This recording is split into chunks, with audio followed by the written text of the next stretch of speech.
Good afternoon, everyone. Welcome to this meditation in conjunction with the preparation period towards the Aquarius full moon, which occurs tomorrow evening, 11:38, I believe.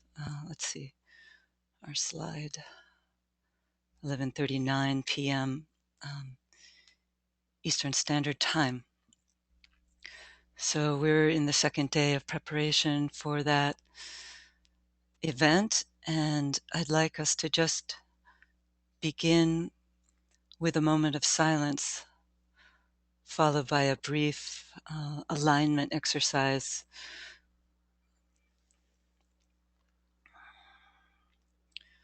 So let's just link up with all the other individuals and groups throughout the world who are working together at this time.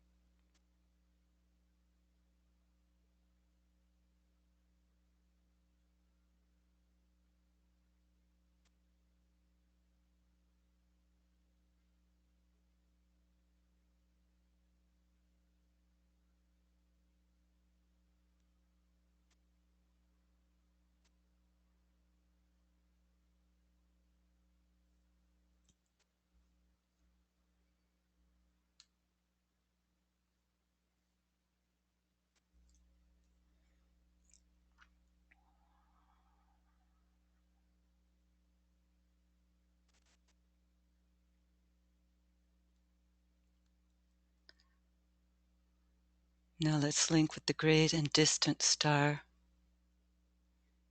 Alcyone, which we're told works out through the constellation Aquarius.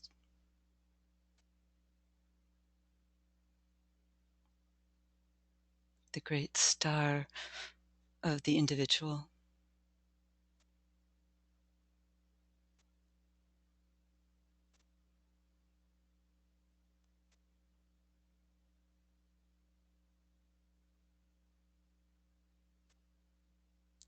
The star, symbolically speaking, that stands at the center of our galaxy.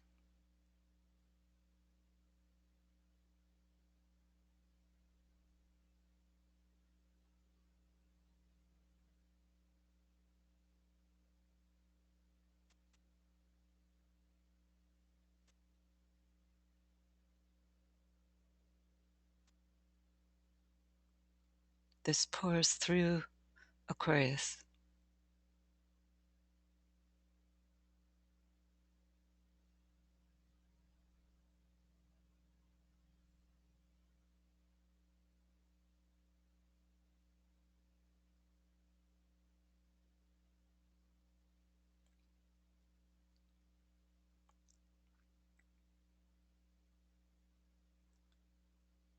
And enters our solar system through Uranus, the seventh ray planet,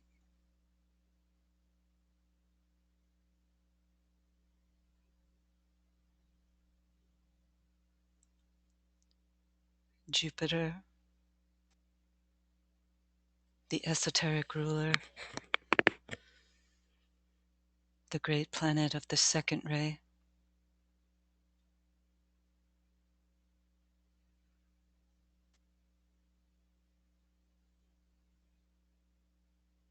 and pours into our Earth.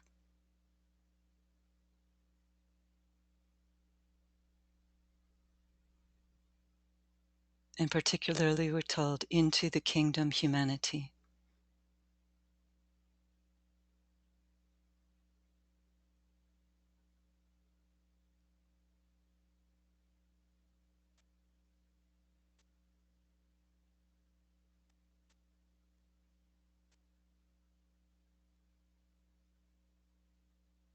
And through humanity, the energy is distributed through the lower kingdoms into all points of light.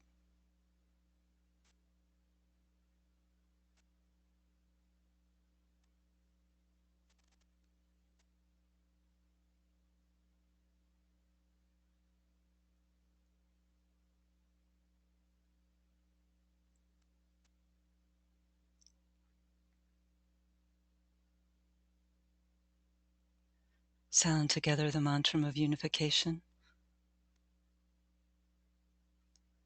The sons of men are one, and I am one with them. I seek to love, not hate. I seek to serve, and not exact due service. I seek to heal, not hurt. Let pain bring due reward of light and love. Let the soul control the outer form and life and all events, and bring to light the love that underlies the happenings of the time.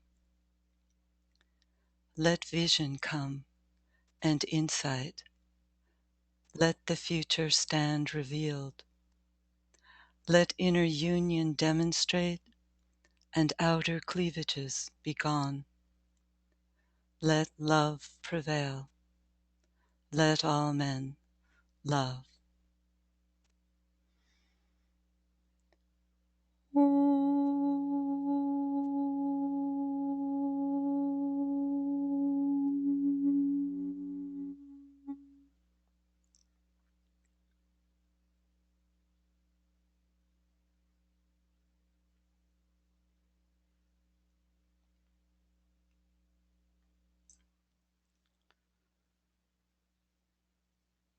Thank you.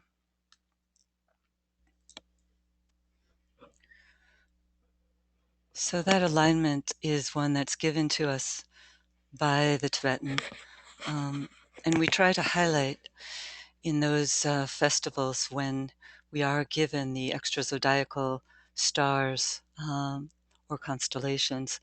I try to highlight them to give us a more precise way of working with the energies. For we know that the great field of space is, as the Tibetan tells us, an entity, a great entity. And there are stations of light through which the energies pour as they make their way to our tiny planet. And the more that we can understand the exactitude of the alignments that are set up at any particular full moon, the more accurately and scientifically we can begin to work. And so, as I said, DK does tell us that at this time, the great star in the Pleiades, Alcyone, is making an alignment or an overshadowing of the constellation Aquarius. So he says that this star was particularly active during the previous or first solar system, wherein the aspect of mind, manas or mind was being developed. And this star is therefore a conveyor of that energy from that previous solar system. And he tells us that it has a particular relationship, this star, with our planet and with the planet Uranus, because both of these planets are ruled very strongly by the third ray. And the third aspect is related, of course, to this third ray. And as I said, Alcyone is called the star of the individual, and it's also called the star of intelligence. So it does convey to our system this quality. It was said to be particularly active as well, as you can understand, during the time of individualization in ancient Lemuria, when the spark of mind stimulated the animal men of the day to a higher intelligence, to a mental alignment. And it would seem that at this time, when we're working on a higher turn of the spiral with this sparking of mind, we're told that now at this time, this sparking is not turning animal men into men, but it's turning humanity into gods. So I would assume that this energy of Alcyone and this period of Aquarius is a particularly potent time when we can be stimulated collectively as a center, humanity, to move forward and to become what we are in potential, which are sons of God, one at one as a human kingdom with incredible power and opportunity at this time to stand collectively as a divine messenger. That is our ultimate goal as humanity, to become the divine messenger, the Mercury, to become the planetary Mercury, acting as a bridge between hierarchy, Shambhala, and the lower kingdoms in nature. That is a goal which will be, we're told, unfolded during this coming Aquarian age. So it's a great opportunity each year when the sun is in Aquarius to work with a touch of this Aquarian energy, to perhaps look at what happens in our lives, look at what's happening in the world, to give us a clue as to what this new age that is rapidly coming in is all about.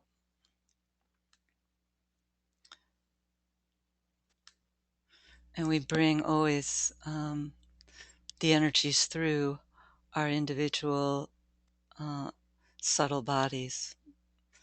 So that's relating our microcosmic selves to the great macrocosm of humanity, of the great planetary lords who dwell upon our planet, to the great other lords that are embodied in other planetary lives in our system, to our great sun, to the overshadowing constellations and the extrazodiacal stars.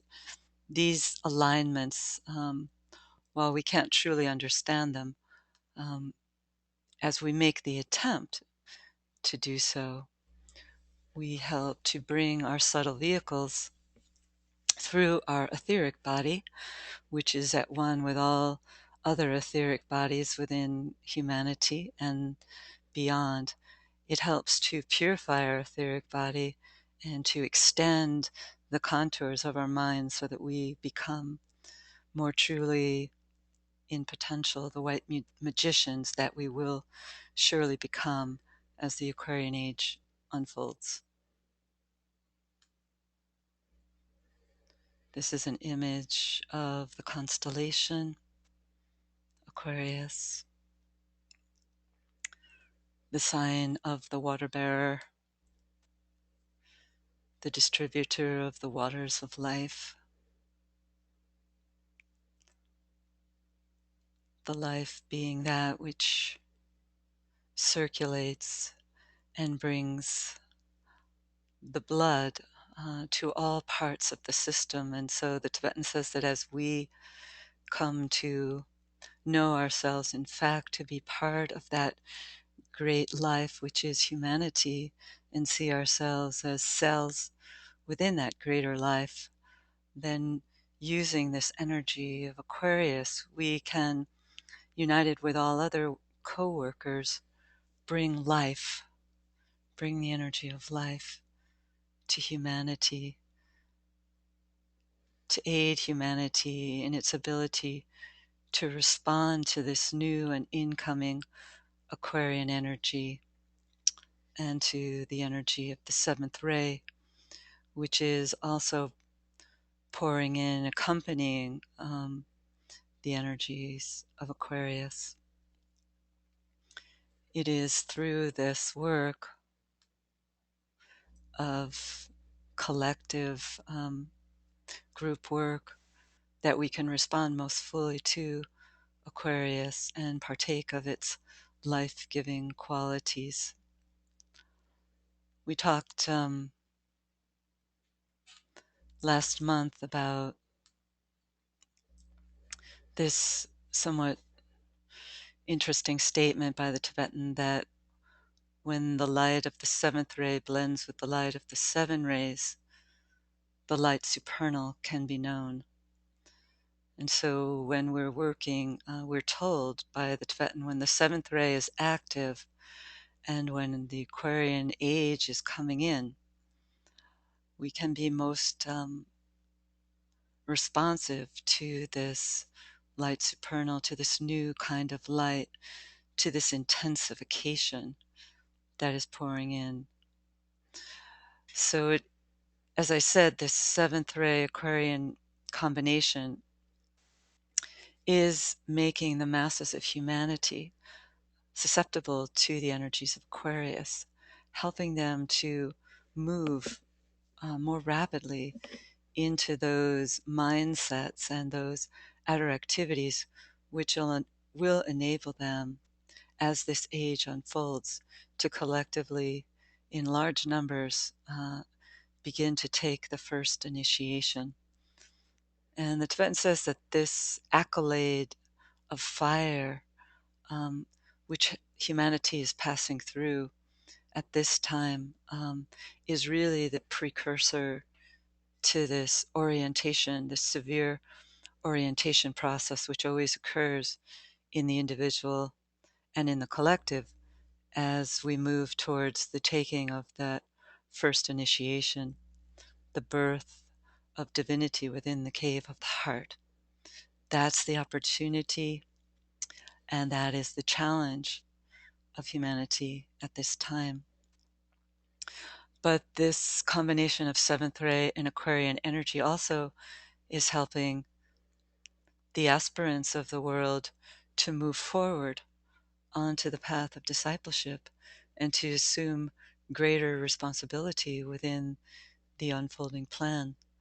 Um, and for those who are working under the nomenclature world servers, which is an idea very related to the sign of Aquarius, those individuals, because of this stimulation of seventh ray and Aquarian energy, are aided to withstand and also to stand within the intensity of the higher vibrations, which we're told also aid them to move forward onto the path of initiation. So we're working in a great time of stimulation, a great time of opportunity for all those who are willing to make the necessary sacrifices in their lives to move forward into greater spiritual possibilities.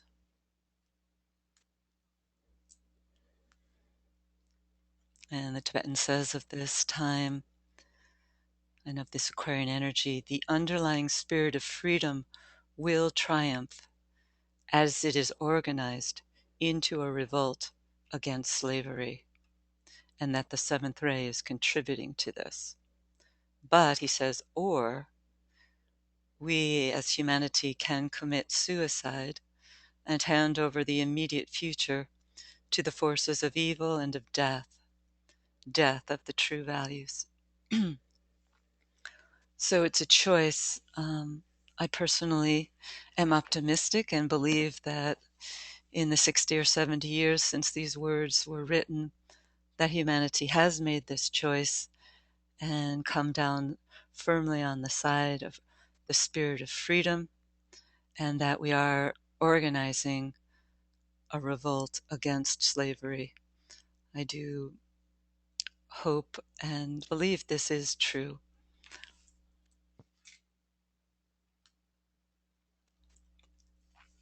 And another point related to this energy: when, as is now the case, the influence of Uranus is added to the other influences, and the seventh ray is at the same time entering into a major cycle of activity on the earth, there is then present the energy needed to precipitate the crisis of initiation and produce a great rhythmic awakening.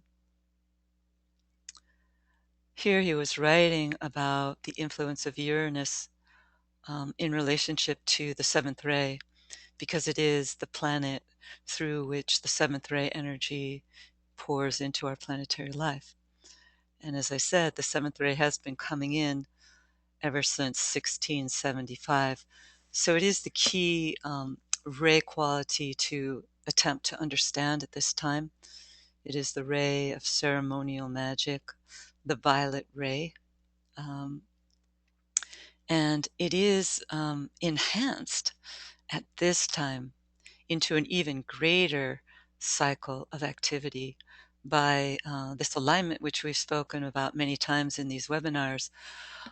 This alignment that will be occurring for the next 4 years between the planet Uranus and the planet Pluto, standing as they are in square aspect or challenging 90-degree aspect.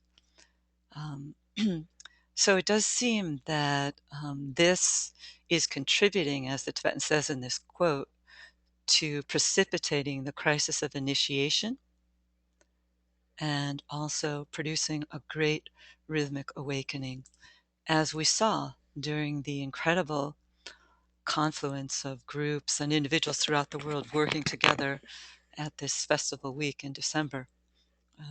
Can't help but think this energy of Uranus really contributed towards the stimulation at that time. So what Aquarius is ultimately about, as we know, is group consciousness. The idea that this notion that we are separate individuals, that we stand alone, no matter how real that fallacy may appear at some of the darker moments in our lives, nonetheless, we know that this is the greatest heresy, the Tibetan tells us, the heresy of separatism, the false belief that we are alone,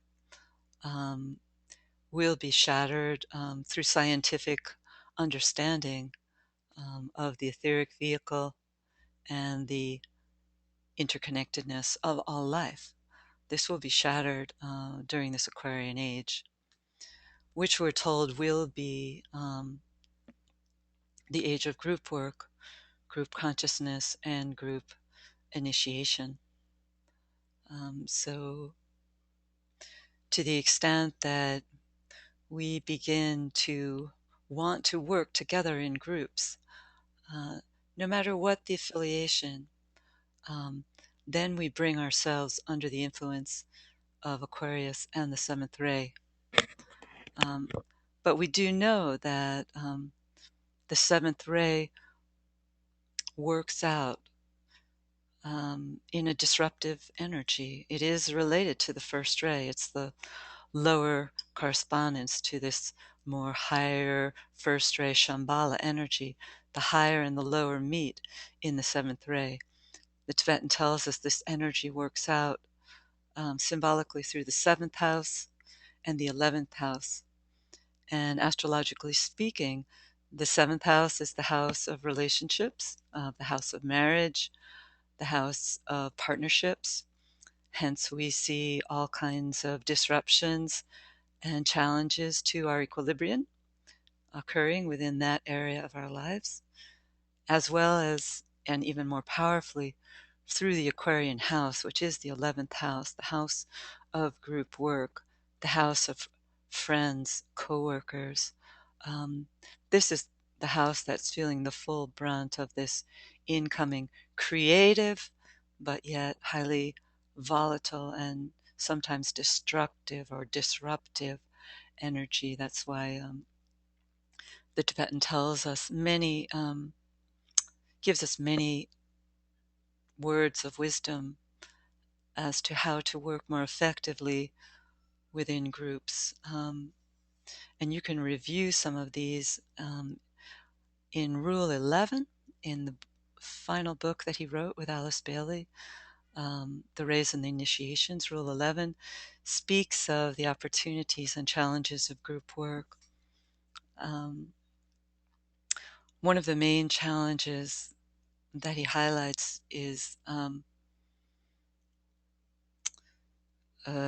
quality that's set up in groups very often, a polarity, I should say, between either on the one hand or the one pole, too much liking, and on the opposite polarity, the quality of rebuff. Both of these polarities, he says, are to be avoided, for both of them contribute to the large majority of problems in group work. So too much liking, you know. I think the way you think, and therefore I like you and I agree with you. That sets up a difficult situation in groups, a kind of group think. And on the other hand, when the quality of rebuff is working out, this results in the attitude of criticism, which is very disruptive in the groups. And so we have to work assiduously to cleave to the center, as we always do, to that middle point within the even Dharm cross of discipleship service. And we can do that through cultivating detachment, which enables us to see things more clearly, not through the rose of affection, nor through the opposite polarity of rebuff, to try and work in that way. It's not always easy, but it is the goal. Blavatsky had some interesting words of wisdom to share that she brought forth from what was called an ancient book of rules, which was a book that she translated from the Akashic records. There were many such books that she translated, but this one was rules for people who worked in groups, and particularly teachers of groups. And one of the two of the passages in these aphorisms I found particularly beautiful because they're very visual. And I might have mentioned them recently, but unfortunately I don't recall if I did, so I will mention them again. She compared the discipleship group to the strings of the lute, the strings which were tuned by the guru to vibrate, not each to the same note, but together forming a beautiful harmony and emitting a beautiful music. That's the symbol of a beautifully effective group work. So we're compared to the strings of a lute tuned by the guru. And also the group is compared to the fingers of one hand.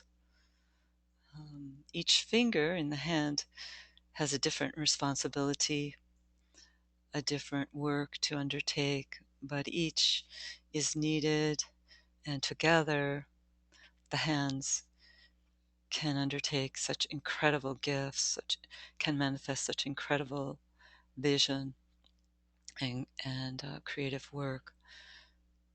And we are living in an incredible time of opportunity, of creative opportunity, as we transition between these two ages. The Tibetan tells us that these transition periods are the most creative because we're drawing not only on the energies of the present time, which is Pisces, and its planetary rulers of Jupiter, Pluto, and Neptune, and the ray energies of those planets and the overriding sixth ray energy. But we're also, as we've been saying in this webinar, drawing on the energies of Aquarius and Uranus and Jupiter and the moon and the seventh ray. So we have a lot of opportunities to develop ourselves creatively, to be experimental, and to be courageous. So maybe I'll just end with a few words. I'm not usually a very nationalistic person, and it's perhaps one of my glamours.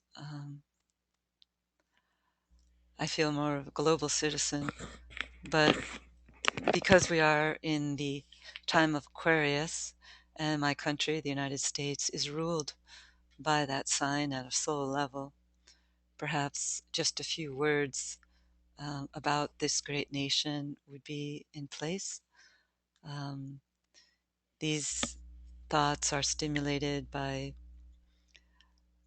the fact that this week we observed the second inauguration of President Obama,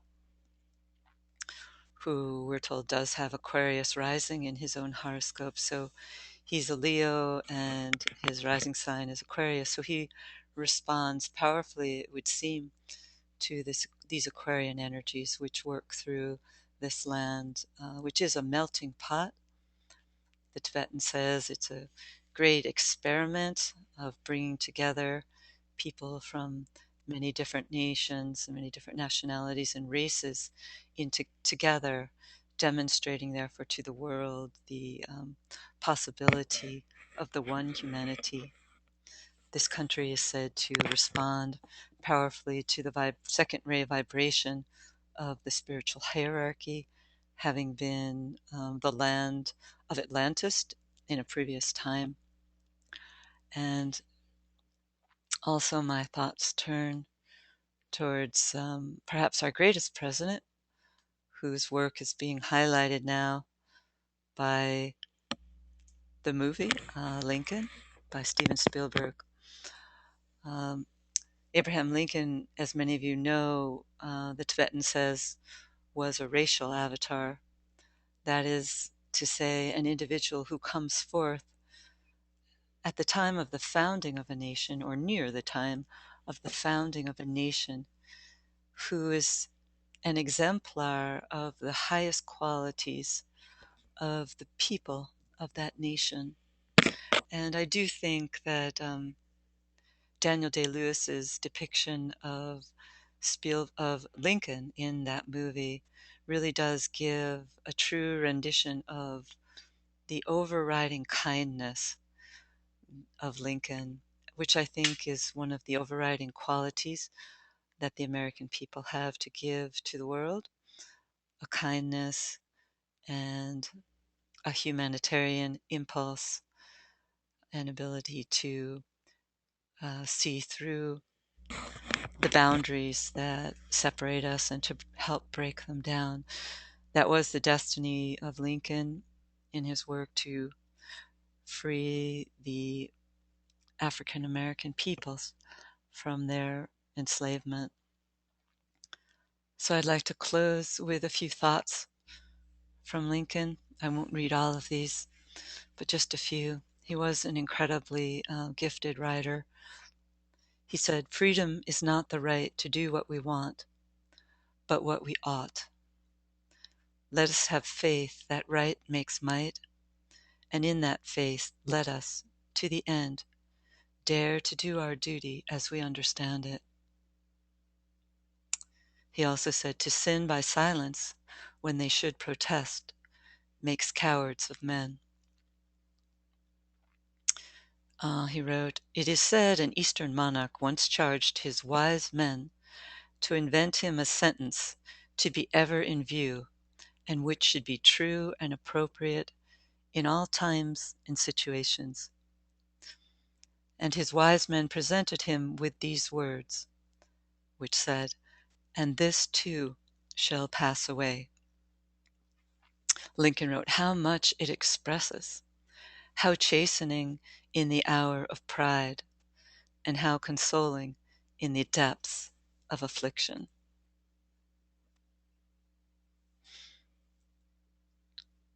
And then finally, "I will prepare, and one day my chance will come." So let's move now to our meditation, working again with the meditation, making the planet sacred. And if anyone has any thoughts to share, either in writing or spoken word after the meditation, we'll have a few minutes of silence and then a few moments for sharing if you would like.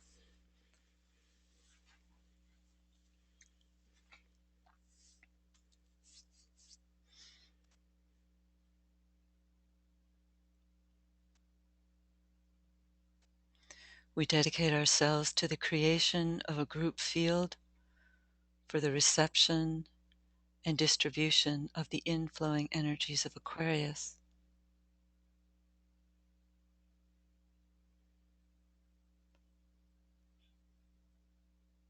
Sounding the mantra of group fusion.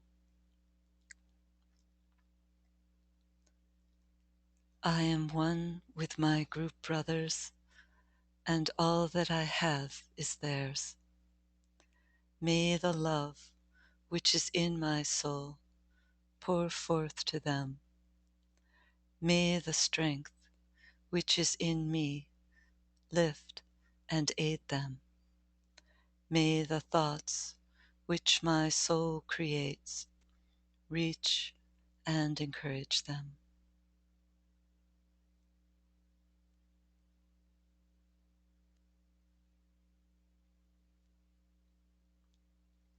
Focus within the group's soul,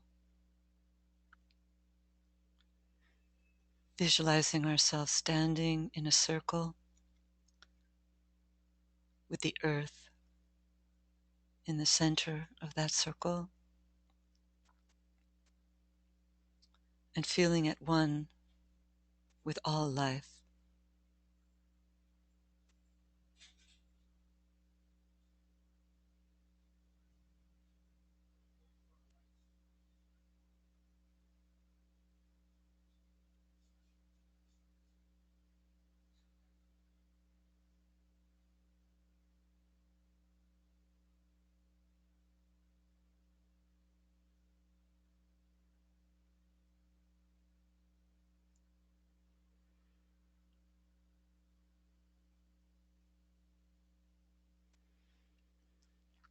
And now we connect with the planetary throat center,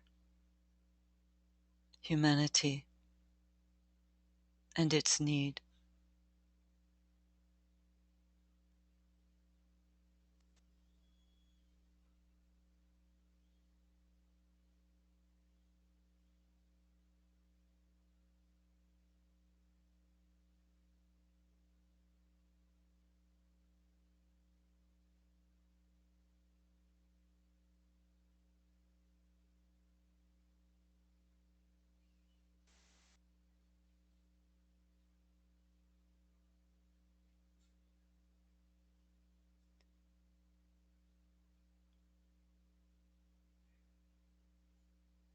And we project across the group onto Karana Bridge into the planetary heart, the center hierarchy,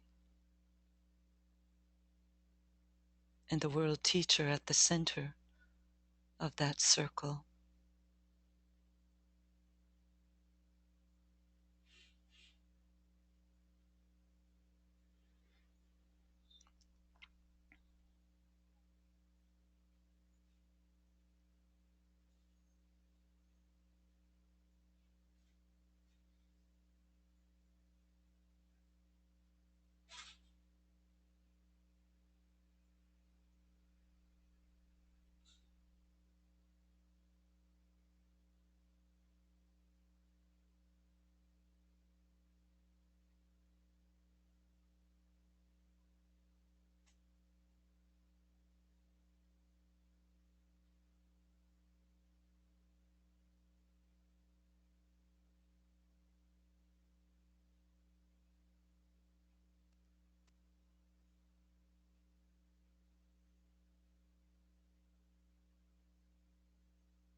And we extend the alignment to the bright center lying far beyond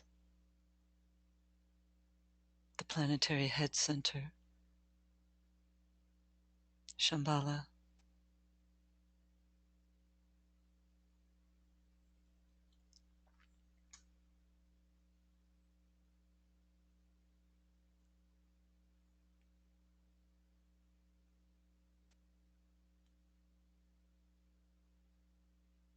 And we imaginatively extend the alignment to the heart of the sun and the inpouring, overshadowing energies from Aquarius and Alcyone.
Hold the alignment.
Standing within the sun, visualize a downpouring of light onto the earth.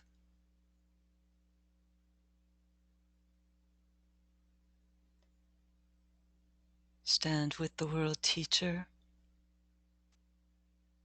and as a group, we visualize the energy of this great reservoir of hierarchy being full and filled with the energy of life.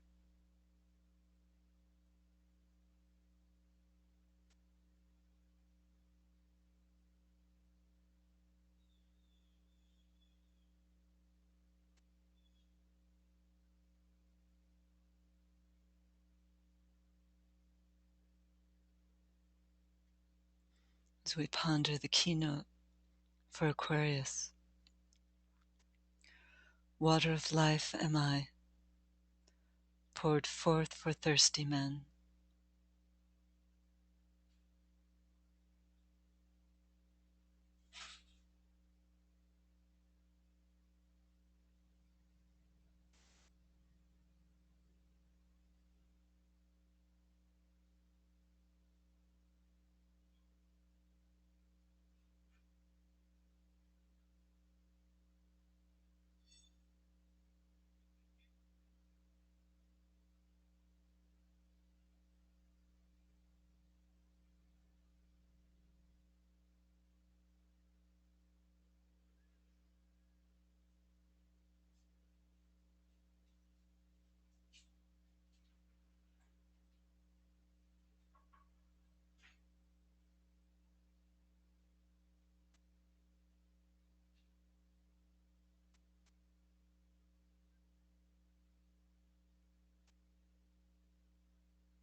Visualize all true servers everywhere being strengthened to carry out their work.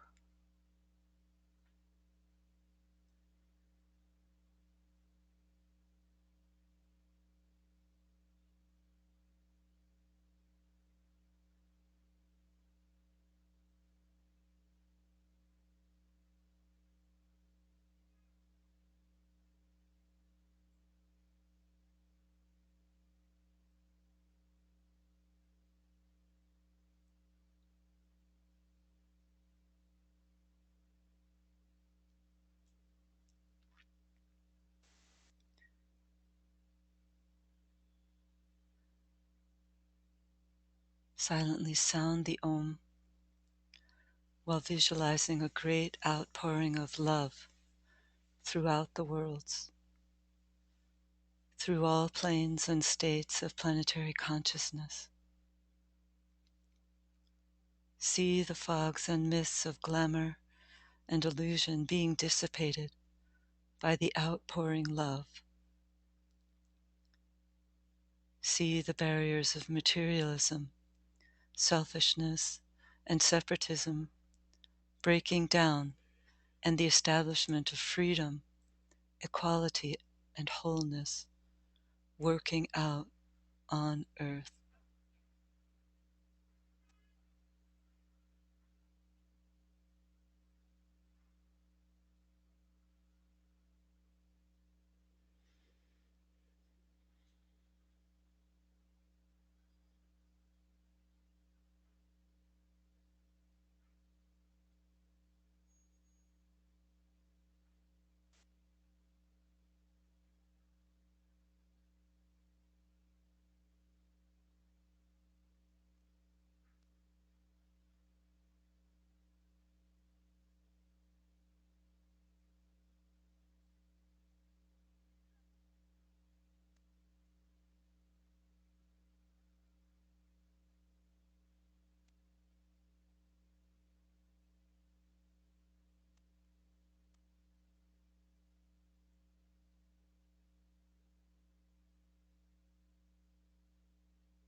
Recenter the consciousness within the periphery of the great ashram.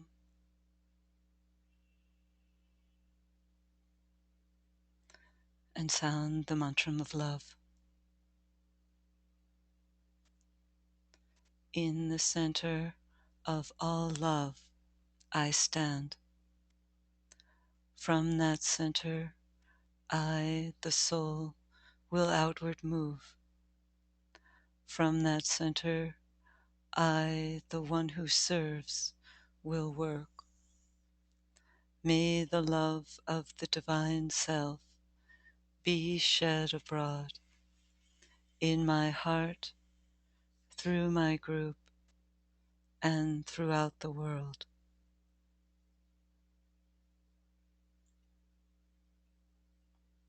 Dedicate yourself to the service of the plan.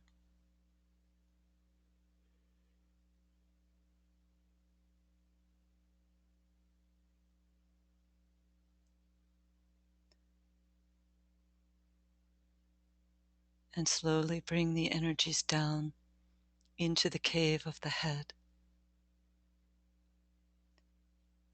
See the planet glowing as a brilliant ball of light, and know that the plan is working out.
We release the energies through the Ajna center into the planetary etheric body,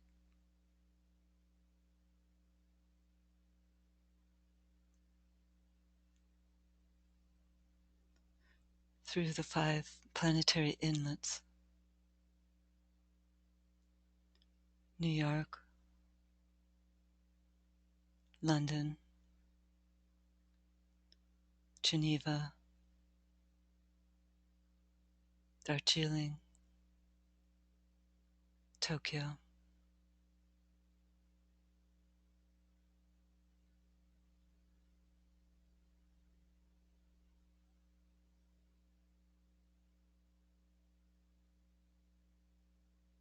Sounding the great invocation from the point of light within the mind of God. Let light stream forth into human minds. Let light descend on earth. From the point of love within the heart of God, let love stream forth into human hearts. May the coming one return to earth. From the center where the will of God is known, let purpose guide all little human wills, the purpose which the masters know and serve. from the center, which we call the human race.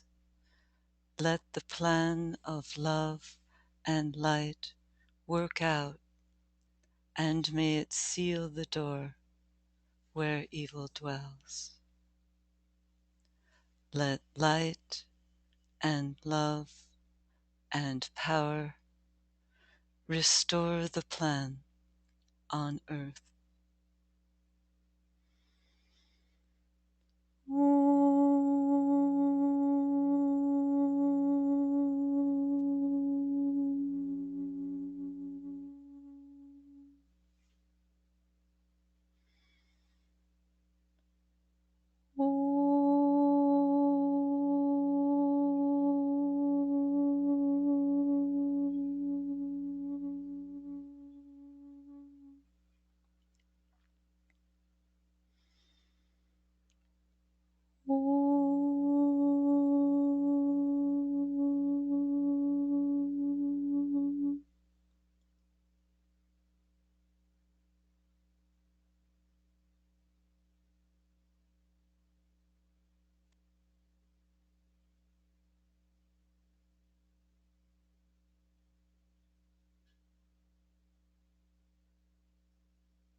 So we have a few minutes now for any sharing that you'd like to offer to the group by raising your hand or by using the chat.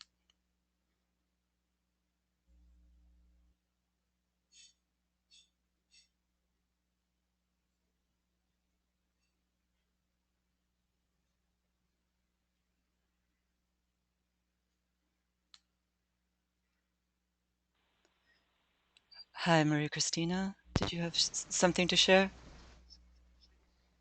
I would like just to make a comment. Yes. Can you hear me? Yes. It was very good that you mentioned the United States and also the Obama speech, Mm-hmm.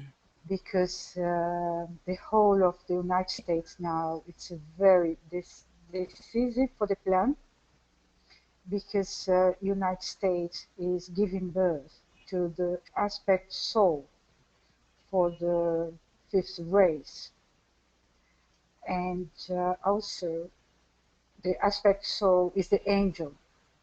When the angel is about to appear, at the same time it appears the dweller.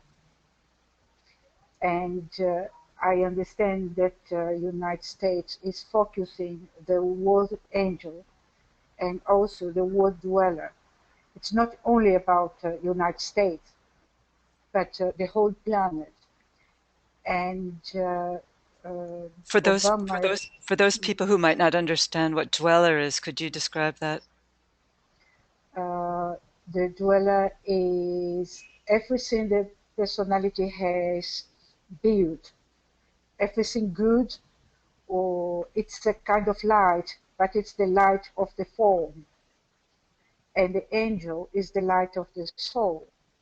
And these two lights need to be blended, not fight, but absorbed. And because it is the planetary dweller, it's a business of all new group. It doesn't matter what country we live in. And it was very uplifting to listen to Obama voicing the highest ideal for the new age in his speech. Yeah. This is a very positive aspect because the word is the last phase of the magical work, you know, Yes. and we are already seeing this, and we need to strengthen the light of the angel and not to focus attention on the light of the dweller. It will die for lack of attention. Yes. Yes. Just this thought. Thank you. Thank you, Kathy. It was great reflection.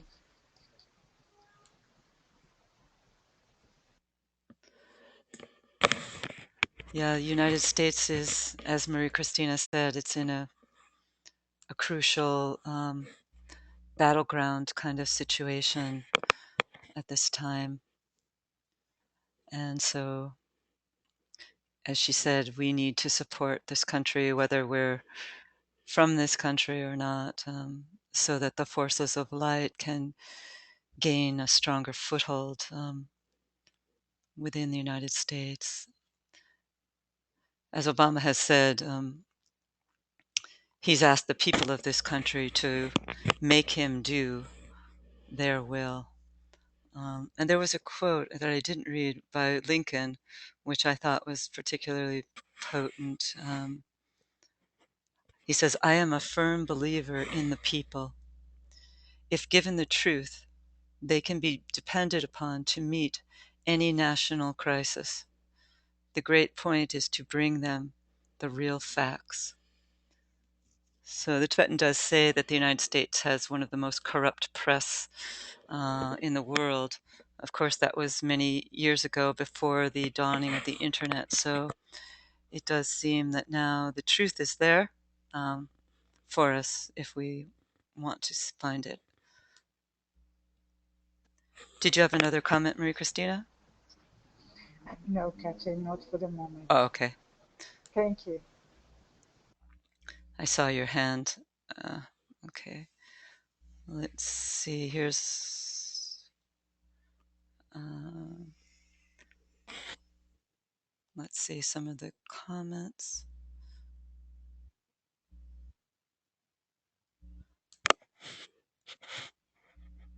Marie Christina Donadu writes, you mentioned that humanity is now undergoing the first initiation.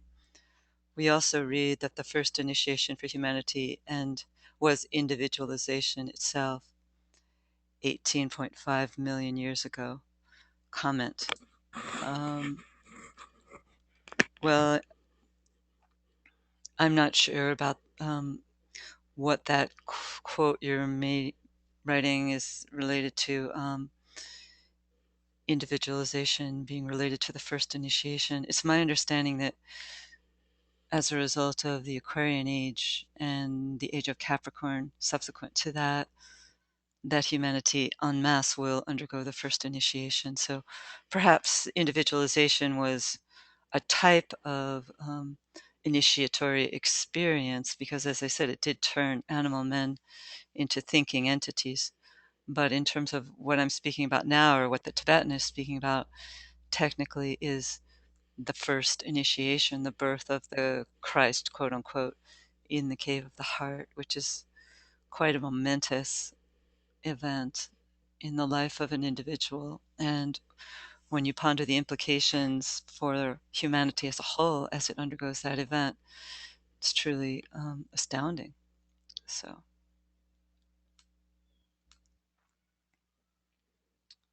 okay. Any other hand wavers? No. Okay, then perhaps we'll just close now with a moment of silence and the sounding of the Om.